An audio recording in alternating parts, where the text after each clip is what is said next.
আপনারা জানেন গত রাতে আধিপত্য বিস্তারকে কেন্দ্র করে এই চনপাড়ারই স্থানীয় দুইটি সন্ত্রাসী গ্রুপ শামীম এবং রব্বানির গ্রুপের সদস্যদের মধ্যে প্রাথমিক পর্যায়ে আমরা শুনেছি যে আধিপত্য বিস্তারকে কেন্দ্র করে হাতাহাতি হয় এবং হাতাহাতিটা পরবর্তীতে একটা ব্যাপক সংঘর্ষের রূপ নেয় এবং এক পর্যায়ে প্রায় 3:30-4টার দিকে এখানে আমরা শুনেছি এবং প্রমাণও পেয়েছি গোলাগুলির ঘটনা ঘটে।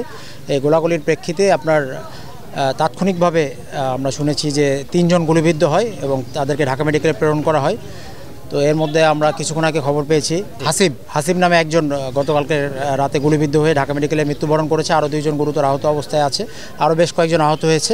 তো এই ঘটনার প্রেক্ষিতে আমরা র্যাব 1-এর উনি আছেন মেজর কোম্পানি কমান্ডার উনি আছেন এবং আমাদের রূপগঞ্জ থানা পুলিশের একটি স্পেশাল টিম নিয়ে আমরা সন্ত্রাসীদের গ্রেপ্তার, গতকালকের ঘটনায় যারা জড়িত ছিল সন্ত্রাসীদের গ্রেপ্তার এবং অস্ত্র উদ্ধারের জন্য আপনারা দেখেছেন, আপনারা আমাদের সাথে ছিলেন। আমরা একটা বিশেষ অভিযান পরিচালনা করলাম এতক্ষণ। উৎসবের খুশি হবে নগদে বেশি, কারণ ঘন্টায় ঘন্টায় আছে গিফট জেতার সুযোগ।